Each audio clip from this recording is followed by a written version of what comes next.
In today's video, I'm going to teach you how to create a new shared folder in Docusign.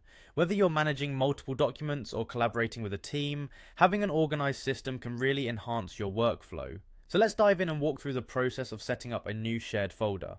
First, you'll want to open your preferred web browser and head over to the Docusign website.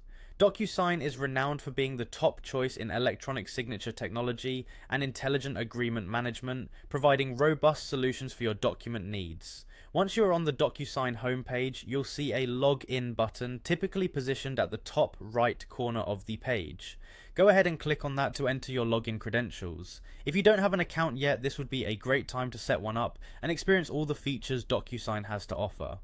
After logging in, you'll land on what's known as the Docusign homepage. This is your central hub for all your activities and options. From here, navigate to the Agreements section. This area is designed to help you manage all your contracts and documents seamlessly. Clicking on Agreements will reveal more options, giving you a broader view of what you can access and manage.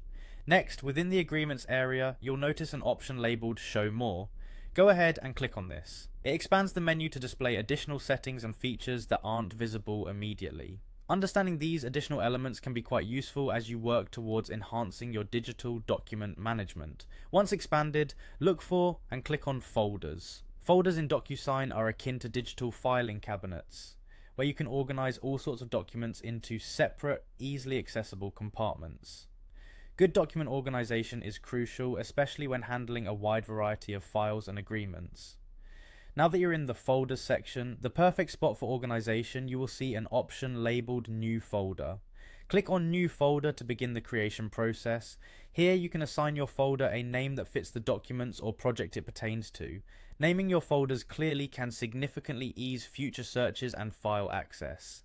And there you have it. You've successfully created a new shared folder in Docusign, primed to be filled with all the required documents and agreements you and your team need. As a part of your organization strategy, folders can be shared, ensuring everyone you're working with stays on the same page. Don't forget that organized folders not only look neat but also save you valuable time, enhancing productivity across your projects. Thanks for watching, and I hope this tutorial has been helpful. Don't hesitate to explore more Docusign features and take full advantage of what this powerful tool can offer.